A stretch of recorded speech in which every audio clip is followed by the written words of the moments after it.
Welcome to Jeneth Kitchen. Ang lulutuin natin ngayon ay Binut-Ong. Ang sangkap nito ay ayan. Dahon muna ng saging, yung dulo, painitin natin sa apoy at punasan.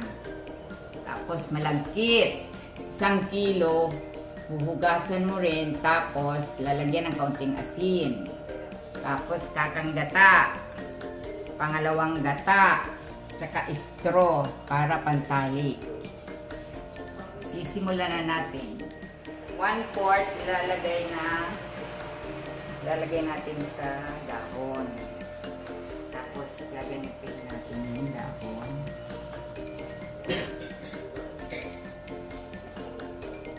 Tapos lalagyan natin ng kakang gata. 1/4 din na kakang gata. 1/4 cup kamo. Ayan. Tapos lalagyan natin dito. Tapos 1/4 din na ito. Lalagay din natin dyan. Tapos gaganyanin natin yan.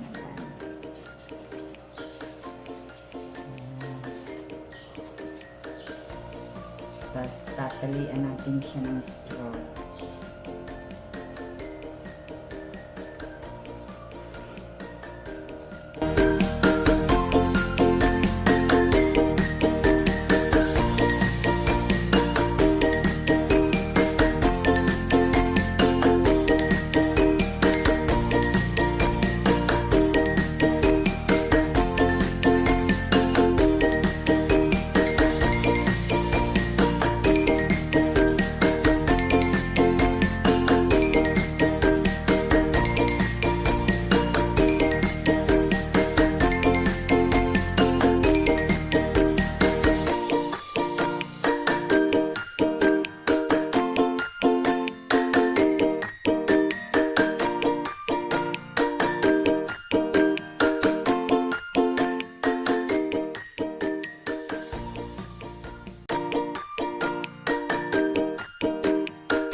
Sa 1 kilong malagkit, nakagawa tayo ng 21 pieces na Binut-Ong.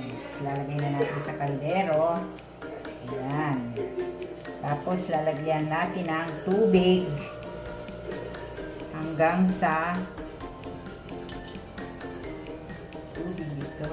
Kuluan ng 1 oras hanggang sa maluto ito. Titingnan ulit natin mamaya kung luto na. Ayan.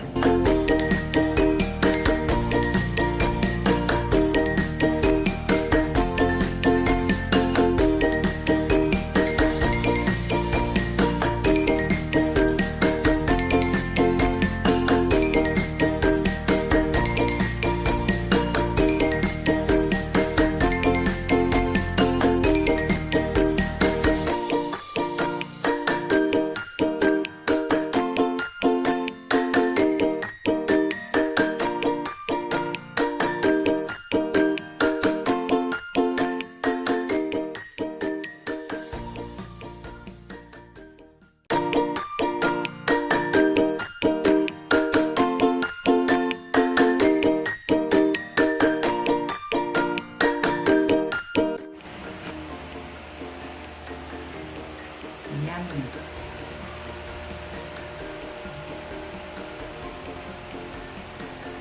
Sarap.